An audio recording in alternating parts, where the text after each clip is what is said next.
Immortal and Martial Dual Cultivation, episode 138. Untuk melihat video selengkapnya, sahabat bisa kunjungi playlist yang telah Sabta Novel sediakan.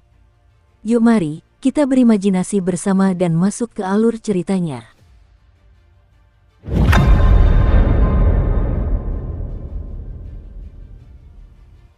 Boom, Xiao Chen menghilang. Pukulan Du Hao menghancurkan semua batu, dan dia bergegas mendekat. Namun, dia hanya mengenai bayangan. Pukulannya mendarat di udara kosong. Xiao Chen berbalik dan mengeluarkan pedang bayangan bulan dari cincin semesta. Xiao Chen memperhatikan Du Hao melangkah keluar dari kepulan debu. Dia meletakkan tangan kanannya di gagang pedang. Xiao Chen harus mengakui, dalam hal pertarungan jarak dekat, Du Hao jauh melampauinya. Dari semua orang yang pernah dilihat Xiao Chen, hanya Mu Heng yang fokus mengubah tubuh menjadi pedang yang setara dengannya. Namun, kekuatan sejati Xiao Chen terletak pada teknik pedang dan bukan pada pertarungan jarak dekat. Ketika ia bertukar gerakan dengan Du Hao, ia hanya mencoba untuk memperluas cakrawala kemampuannya. Ambil harta karun rahasia di tanah dan pergilah. Setelah aku menghunus pedangku, kau tidak akan punya kesempatan lagi, Xiao Chen memperingatkan dengan lembut. Mereka berdua tidak memiliki permusuhan satu sama lain, tidak perlu bertarung sampai mati. Bibir Du Hao melengkung membentuk senyum dingin, kata-kata besar, aku ingin melihat apa artinya tidak lagi memiliki kesempatan. Air musim gugur tanpa bekas luka. Setelah Du Hao berbicara, dia berteriak dan melompat ke udara. Dia dengan cepat mengelilingi Xiao Chen. Seolah-olah dia adalah aliran sungai musim gugur, mengalir deras di udara, meninggalkan jejak bayangan yang tak terhitung jumlahnya.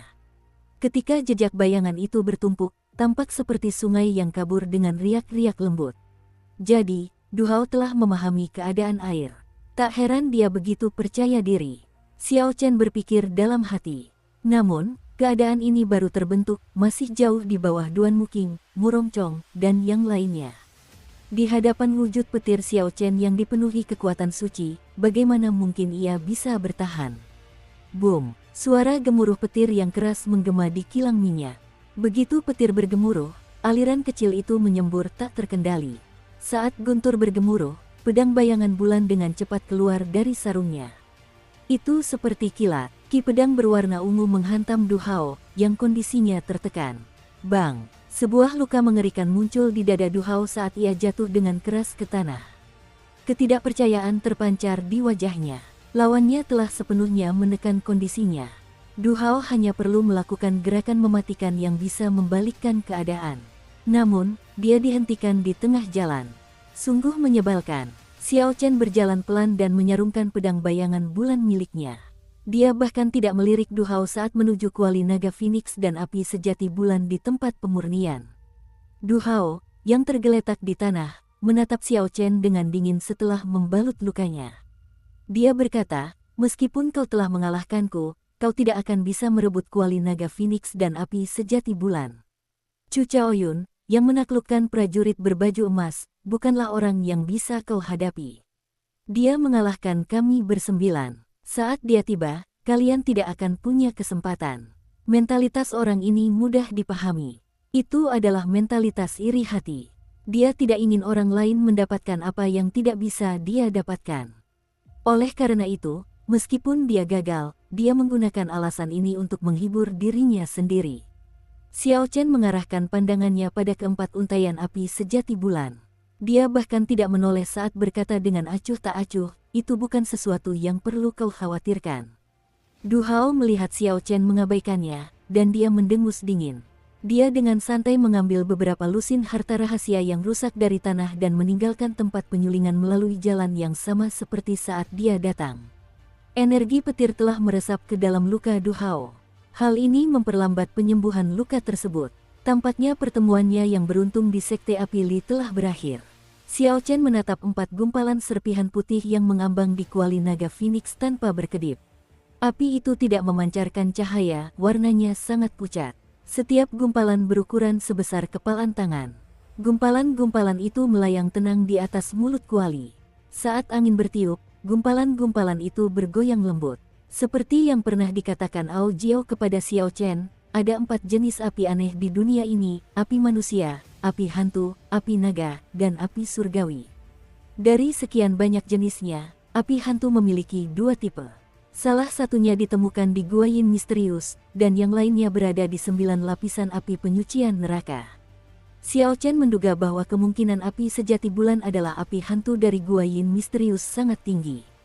4 gumpalan api putih di depan Xiao Chen jelas merupakan api tanpa sumber. Api itu tidak mengandung asal api bulan sama sekali. Namun, mereka tetap bertahan dengan gigih selama beberapa ribu tahun. Tanpa campur tangan, mereka akan terus ada.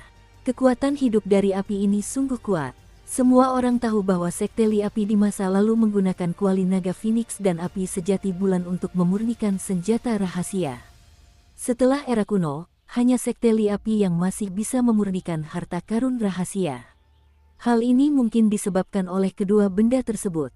Xiao Chen selalu sangat tertarik untuk memurnikan harta karun rahasia. Wajar saja, dia tidak akan menyerah pada kuali naga Phoenix dan api sejati bulan yang ada di hadapannya. Meskipun bukan yang asli, benda-benda itu tetap sangat berharga. Satu-satunya masalah adalah bagaimana cara menjaga keempat gumpalan api sejati bulan yang melayang di atas kuali. Ini adalah masalah bagi Xiao Chen. Adapun kuali itu sendiri, dia bisa langsung menempatkannya ke dalam cincin semesta. Namun, Xiao Chen tidak dapat menyimpan energi murni di dalam cincin semesta, itu akan menghancurkan keseimbangan formasi di dalamnya. Dia harus memurnikan harta karun sihir khusus untuk menyimpan api. Jika itu adalah api atribut yang, Xiao Chen bisa menggunakan api sejati petir ungu untuk melahapnya. Namun, api sejati bulan adalah api yin yang ekstrim. Sulit bagi yin dan yang untuk hidup berdampingan. Setelah berpikir lama, Xiao Chen mengeluarkan indera spiritualnya dari lautan kesadaran. Dia akan memeriksa sifat-sifat api putih ini sebelum mengambil keputusan. Xiao Chen mengubah indera spiritualnya menjadi selaput tipis dan membungkusnya di sekitar nyala api. Kemudian, dia dengan cermat memeriksa struktur internalnya. Namun, sebelum Xiao Chen sempat bereaksi, api yang terbungkus dalam kesadaran spiritualnya menembus kain biru di dahinya dan memasuki lautan kesadaran di antara alisnya. Di tengah lautan kesadaran yang luas, seberkas api putih melayang tenang di samping singgasana merah tua. Itu adalah api putih yang redup. Xiao Chen tercengang. Kemudian, dia menunjukkan ekspresi gembira. Dia berkata pelan, bisakah lautan kesadaran menyimpan api? Aku harus mencoba memanggilnya keluar. Xiao Chen memejamkan mata dan merasakan nyala api putih di lautan kesadarannya. Dengan sebuah pikiran, nyala api itu melayang keluar dari tanda di antara alisnya. Dengan pemikiran lain dari Xiao Chen, api itu kembali. Kali ini, karena tidak terbungkus dalam kesadaran spiritual, kain biru di dahinya terbakar menjadi 2 ketika api menembusnya, kain itu tidak dapat digunakan lagi. Tentu saja, Xiao Chen tidak mempedulikan hal sekecil itu. Dia segera bergerak dan menarik 3 gumpalan api putih yang tersisa ke dalam lautan kesadarannya. Setelah Xiao Chen mengumpulkan semua api, dia mengeluarkan selembar kain biru lagi dan melilitkannya di dahinya. Boom! Tepat ketika Xiao Chen selesai melilitkan kain di kepalanya, teriakan keras terdengar dari belakangnya. Sesosok tubuh kekar dengan cepat melompat dari belakang, meninju ke arah Xiao Chen yang tidak siap. Hembusan angin dari kepalan tangan itu menyebabkan udara bergetar, menciptakan gelombang kejut yang dahsyat. Saat kepalan tangan itu melesat menembus udara, ia mengeluarkan suara ledakan sonik yang menusuk telinga. Serangan itu begitu cepat sehingga Xiao Chen tidak sempat menghindar atau menghunus pedangnya. Ekspresinya berubah dingin, dan tulang-tulang di tubuhnya mengeluarkan suara berderak. Dia berbalik dan membalas pukulan itu dengan pukulannya sendiri. Bang! Suara tulang remuk bergema. Wen Yanbin, yang melakukan serangan mendadak, meraung kesakitan dan menderita dari tanah. Seluruh tangan kanannya hancur berkeping-keping dan tergeletak lemas di tanah. Wen Yanbin lumpuh, tidak ada peluang untuk sembuh. Dia menunjukkan ekspresi nyeri di wajahnya yang kesakitan. Dia tidak menyangka serangannya yang berkekuatan penuh, 10.000 kilogram kekuatan yang telah disimpan sejak lama dan digunakan dalam serangan mendadak, akan gagal dalam satu gerakan. Saat Wen Yanbin berdiri dan bersiap untuk melarikan diri, 2 pedang tiba-tiba muncul di lehernya. Itu adalah Xiao Chen yang mengendalikan para prajurit berbaju perak, mencegahnya melarikan diri. Jangan bunuh aku, kau menghancurkan lenganku. Aku sudah setengah lumpuh, Wen Yanbin memohon dengan getir. Xiao Chen berkata dingin, lumpuhkan tangan kirimu, dan kau bisa pergi. Ketika Wen Yanbin mendengar ini, dia terkejut. Jika kedua lengannya lumpuh, dia akan menjadi sampah total. Setelah berlatih keras selama lebih dari 10 tahun, dia harus meninggalkan jalan kultivasi. Ketika Wen Yanbin melihat ekspresi tidak sabar Xiao Chen, dia menunjukkan ekspresi tegas. Dia mengalirkan esensinya ke lengan kirinya dan memutus semua meridian. Setelah Xiao Chen melihat ini, dia mengabaikan Wen Yanbin dan memberi isyarat kepada para prajurit berbaju perak untuk menarik pedang mereka. Manusia mati demi kekayaan, dan burung mati demi makanan. Sejak saat dia melakukan serangan mendadak, dia seharusnya bersiap untuk kemungkinan terburuk. Dong, dong, dong, dong. Beberapa kultivator berhamburan keluar dari terowongan yang dibuat Xiao Chen. Secara kebetulan mereka melihat Wen Yanbin yang cacat. Mereka menunjukkan ekspresi terkejut di mata mereka. Mengapa lengan Wen Yanbin lumpuh? Sepertinya dia melumpuhkan lengan kirinya atas kemauannya sendiri. Dia adalah salah satu ahli dari Provinsi Dongming. Siapa yang mendorongnya ke keadaan seperti ini? Lihatlah luka di lengan kanannya.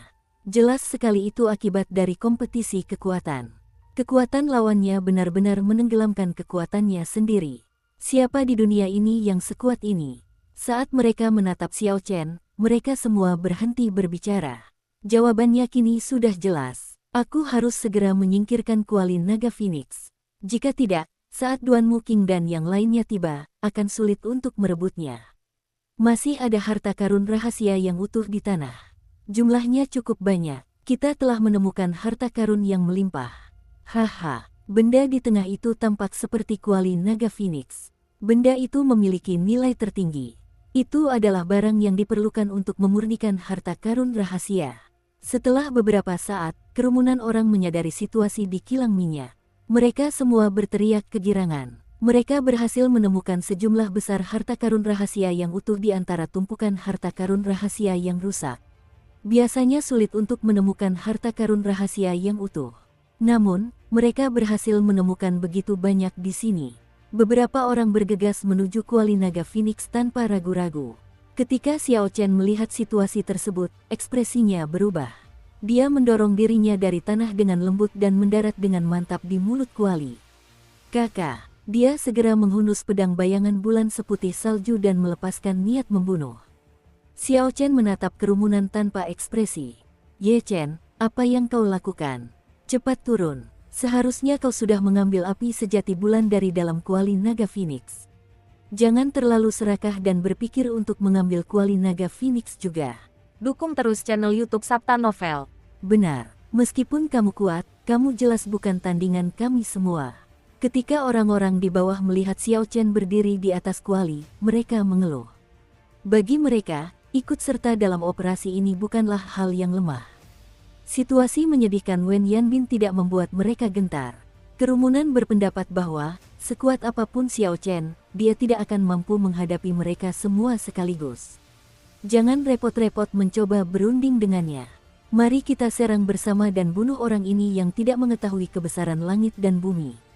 Kita bisa membagi harta karun rahasia dan api sejati bulan di antara kita untuk melawannya. Begitu kata-kata itu bergema, beberapa orang pemberani memimpin dan menyerang. Kemudian, beberapa talenta luar biasa di lapangan mengikuti. Berbagai energi senjata dan energi pembunuh yang gemilang ditembakkan, berhamburan dari segala arah. Sudut bibir Xiao Chen melengkung membentuk senyum dingin. Dia berkata dengan suara serius, betapa gegabahnya. Kekuatan kalian tidak mencukupi. Berapapun jumlah kalian yang menyerang, usaha kalian akan sia-sia. Wukui berubah menjadi Qi. Xiao Chen berteriak, dan sebuah pohon wukui suci kuno muncul entah dari mana. Pohon itu berubah menjadi untaian Qi pedang ungu pekat, terbang ke sekitarnya. Sial, sial, sial. Energi pedang ungu berbenturan dengan berbagai energi senjata yang dikendalikan oleh kerumunan di bawah. Suara ledakan bergema saat energi pedang yang sangat padat menghancurkan sebagian besar energi senjata. Kemudian, tanpa kekuatannya berkurang, energi pedang itu berkedip-kedip dengan listrik dan ditembakkan ke arah kerumunan. Ada beberapa untaian Qi senjata yang berhasil lolos. Xiao Chen mengacungkan pedangnya, dan cahaya pedang berkedip, dengan mudah memblokir ki senjata tersebut. Xiao Chen tetap berada di atas kuali tanpa bergerak. Dia tampak sangat tenang. Teknik pedang yang dipenuhi dengan kekuatan batin bukanlah sesuatu yang bisa diblokir oleh orang-orang ini. Energi pedang ungu yang sangat pekat dan mengerikan itu langsung membuat kelompok tersebut kebingungan. Energi pedang itu menembus perisai esensi sejumlah besar dari mereka. Mereka menderita luka dalam dan darah mengalir deras. Xiao Chen mengerutkan kening. Dengan indera spiritualnya, ia dapat merasakan dengan jelas 3 orang terbang ke arahnya dari belakang. Mereka menunjukkan niat membunuh, dan senjata mereka diarahkan ke punggungnya. Qi mematahkan Wukui. Energi ungu yang tersisa di udara langsung berkumpul di pedang bayangan bulan. Xiao Chen berputar dan menebas dengan pedangnya secepat kilat. Kakak, kakak, kakak. Terdengar 3 suara gemerincing yang tajam. Serangan pedang Xiao Chen yang sangat tepat menghancurkan senjata ketiga orang itu. Energi pada pedang itu bergejolak tak terkendali. Xiao Chen berteriak, dan cahaya ungu dari pedang itu meledak. Gelombang kejut itu melemparkan ketiganya ke belakang, mereka menjadi pucat sambil memuntahkan darah. Xiao Chen memegang pedangnya dan berdiri dengan angkuh. Ia memasang ekspresi yang sangat serius dan tegas di wajahnya sambil berkata dengan acuh tak acuh, "Kalian boleh mengambil harta karun rahasia apapun yang kalian inginkan dari tanah, tetapi jangan memiliki niat untuk mendapatkan kuali naga Phoenix.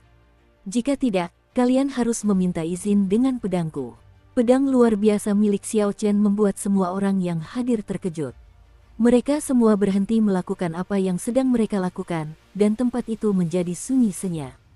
Sungguh arogan. Aku, Hong Yundu, dari Provinsi Nanling, ingin melihat seberapa kuat dirimu sebenarnya. Sebuah suara meremehkan terdengar dari kerumunan. Seorang kultivator berjubah putih, memegang pedang sepanjang 2,33 meter, melompat keluar dari kerumunan. Pedang Hong Yundu memancarkan cahaya pedang saat ia bergerak di udara. Tubuhnya tampak halus, dan gerakannya tak menentu. Dalam sekejap, ia mengirimkan ratusan cahaya pedang ke arah Xiao Chen. Awan muncul di samping Hong Yundu. Orang ini telah memahami keadaan awan. Tidak heran jika teknik pedangnya tampak halus. Dia memiliki sedikit pesona yang dimiliki Murong Chong. Ekspresi Xiao Chen tidak berubah. Kilat tiba-tiba muncul di sekelilingnya, menerangi kilang besar itu. Sesekali, listrik mengeluarkan suara berderak. Ketika Xiao Chen melihat ratusan cahaya pedang di hadapannya, dia tidak gentar. Dia melindungi dirinya dengan pedangnya dan meluangkan waktu untuk bergerak. Awalnya, kecepatan Xiao Chen dapat terlihat dengan jelas oleh orang lain. Namun, setelah beberapa saat, kecepatannya perlahan meningkat. Tak lama kemudian, dia menjadi sangat cepat sehingga mereka bahkan tidak dapat melihat bayangannya. Sial, sial, sial, sial. Suara dentingan senjata bergema di seluruh kilang. Kerumunan hanya sesekali bisa melihat ki pedang dan ki saber berbenturan. Benturan itu menciptakan ledakan dahsyat, membuat udara bergejolak. Di antara ribuan awan, sosok Hong Yundu tampak sehalus dan sulit ditangkap seperti sebelumnya. Namun, ekspresi cemas mulai muncul di wajahnya. Hal ini terjadi karena Hong Yundu telah menemukan, pada suatu waktu yang tidak diketahui, bahwa Xiao Chen telah mengambil inisiatif pertempuran yang awalnya dimilikinya. Sebaliknya, dialah yang bertugas bertahan. Lawan Hong Yundu jelas berdiri di tempat yang sama seperti saat ia memulai, ia bahkan belum melangkah. Namun, meskipun ia bergerak belakangan, ia telah sepenuhnya menekan aura Hong Yundu. Pedang lawan Hong Yundu semakin cepat. Dia merasa semakin sulit untuk menangkisnya. Keringat mengalir deras di dahinya. Sosoknya yang semula anggun mulai menunjukkan titik-titik lemah. Hancurkan. Sebuah cahaya terang menyambar mata Xiao Chen.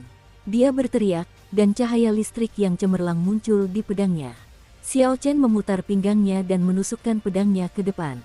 Energi kuat dalam cahaya listrik itu seketika menyingkirkan pedang yang digunakan Hong Yundu untuk menangkis.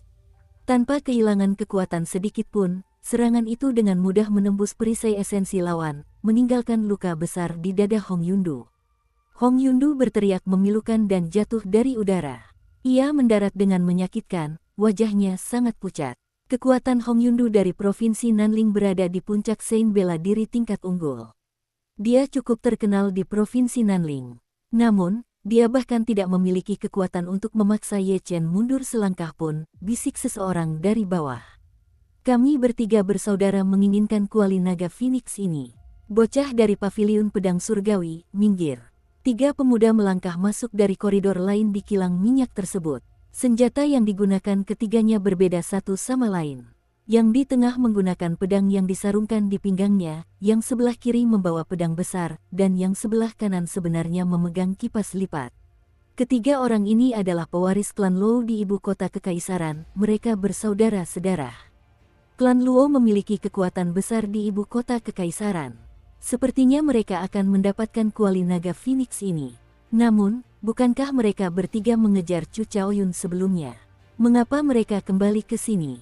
Siapa tahu, mari kita saksikan saja dari tempat aman saat mereka bertarung, lalu panen hasilnya saat kedua belah pihak kelelahan.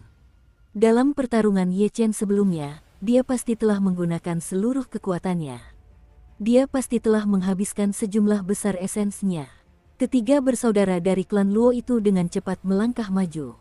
Ketika mereka berada sekitar 100 meter dari kuali naga Phoenix, saudara ketiga membelakangi kerumunan, memperlihatkan senyum sinis sambil berkata, hal yang paling kubenci adalah seseorang yang memandang rendahku dari atas.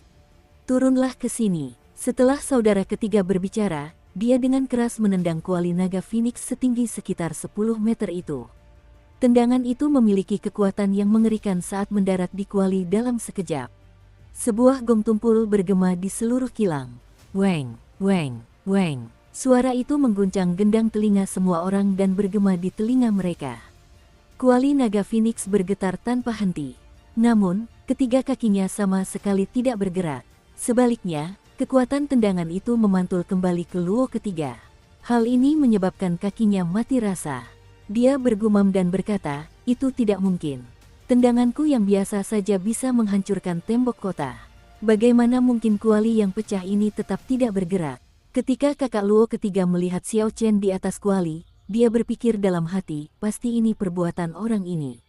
Dia berkata dengan garang, lagi. Aku tidak percaya aku tidak bisa menendangmu jatuh. Kakak Luo ketiga berteriak dan berputar 180 derajat. Kemudian dia menendang. Angin dari tendangan itu menyebabkan udara bergetar. Tiba-tiba, ekspresi Xiao Chen berubah, dan dia mengangkat kaki kanannya, dia menghentakkan tutup kuali dengan keras. Gemuruh, ketiga kaki kuali naga Phoenix menancap ke lantai kilang dan tertancap kuat di tanah.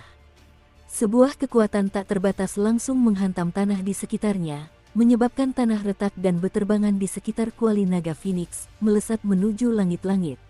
Kakak Luo ketiga baru saja bergegas mendekat dan tidak sempat bereaksi. Kekuatan itu menghantamnya hingga terlempar ke udara. Bang! Xiao Chen memegang sarung pedang di tangan kirinya dan dengan cepat mengayunkannya. Ujung sarung pedang menembus puing-puing yang tak terhitung jumlahnya dan mengenai dada Luo ketiga. Kakak Luo ketiga memuntahkan seteguk darah dan terlempar ke belakang. Wajahnya sangat pucat, dia menderita luka dalam yang parah.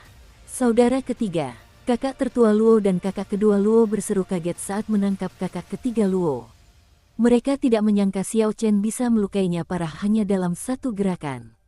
Beraninya kau melukai kakak ketigaku. Tak seorang pun bisa menyelamatkanmu hari ini. Keduanya menghunus senjata mereka, dan hembusan angin menerpa saat mereka melompat ke arah Xiao Chen dengan niat membunuh yang membara. Wukui mengguncang langit. Xiao Chen tidak mau repot-repot bersaing dengan mereka. Dia hanya mengeksekusi jurus mematikan dari teknik pedang Wukui. Sebuah pohon Wukui kuno yang suci dengan cepat tumbuh di udara. Itu seperti gunung tunggal yang membawa kekuatan luar biasa. Gunung itu menampung kekuatan petir Xiao Chen saat melesat ke atas sebelum kemudian turun. Bang! Di hadapan kekuatan absolut, keduanya tidak punya cara untuk melawan. Pohon besar itu tumbang menimpa kepala mereka. Tubuh mereka tenggelam ke dasar berbatu di bawah mereka. Esensi berelemen petir yang mengamuk menghantam seluruh tubuh mereka, mengubah esensi mereka menjadi kacau. Xiao Chen dengan mudah mengalahkan ketiga bersaudara itu. Hal ini membuat kerumunan orang yang menunggu untuk memanfaatkan pertarungan tersebut merasa ngeri. Para kultivator yang mengejar Xiao Chen benar-benar menyerah pada kuali naga Phoenix dan mundur. Sebaliknya, orang-orang berdatangan dari pintu masuk yang digunakan Du Hao menantangnya. Xiao Chen tidak merasa takut. Ia melindungi bagian depannya dengan pedangnya sambil berdiri dengan gagah. Rambutnya berkibar saat ia berdiri di atas kuali dan mengalahkan setiap penantang dengan satu gerakan. Xiao Chen berdiri di atas kuali naga Phoenix dan memegang pedangnya dengan satu tangan. Dia menatap talenta-talenta luar biasa lainnya di tempat pemurnian itu dengan wajah tanpa ekspresi.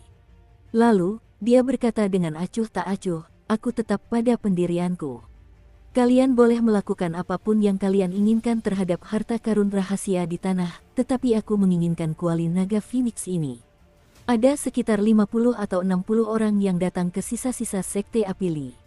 Selain beberapa orang yang mengejar Chu Chaoyun, yang lainnya berkumpul di sini. Kuali naga Phoenix adalah salah satu benda yang diperlukan untuk memurnikan harta karun rahasia. Di balik setiap individu di sini terdapat kekuatan yang sangat besar. Jika mereka memahami metode pemurnian harta karun rahasia, itu akan sangat membantu kekuatan di belakang mereka. Kuali naga Phoenix sangat penting bagi mereka. Inilah sebabnya mengapa orang-orang terus-menerus menantang Xiao Chen. Meskipun mereka terus gagal, mereka menolak untuk menyerah. Sepertinya aku harus mulai membunuh orang, pikir Xiao Chen dalam hati. Awalnya, dia berencana untuk mengaktifkan sepatu angin saat dia menempatkan kuali naga Phoenix di cincin semestanya. Namun, Xiao Chen menemukan bahwa dia tidak dapat memasukkan kuali naga Phoenix ke dalam cincin semesta. Hal ini membuat Xiao Chen semakin bertekad untuk memikirkan cara untuk mengeluarkan kuali naga Phoenix tersebut. Harta karun rahasia dapat disimpan di dalam cincin semesta. Namun, jika tidak dapat masuk, itu membuktikan bahwa kuali naga Phoenix mengandung kekuatan spasial yang bertentangan dengan ruang di dalam cincin semesta. Ini adalah bukti bahwa kuali naga Phoenix ini sangat berharga meskipun palsu. Mungkin legenda itu memang benar adanya.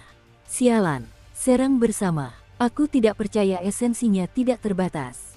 Setelah kita membunuhnya, kita bisa memutuskan siapa yang mendapatkan kuali naga Phoenix ini, kata Hong Yundu, yang sebelumnya dikalahkan oleh Xiao Chen, dengan marah.